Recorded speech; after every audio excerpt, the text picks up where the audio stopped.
Hey, what's up? This is Ricardo at Parts People, and in this video, we'll outline the steps for completing a part replacement on your Dell PC.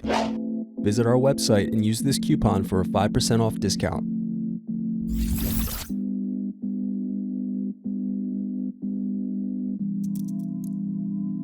Slide open locking mechanism and remove battery cover. Slide open locking mechanism and remove battery. Now unscrew and remove base cover.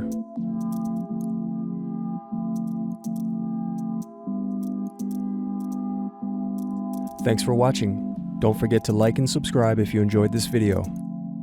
And if you need more, check out this playlist to watch other tutorials for your laptop. You can also click here to find parts for your laptop at partspeople.com.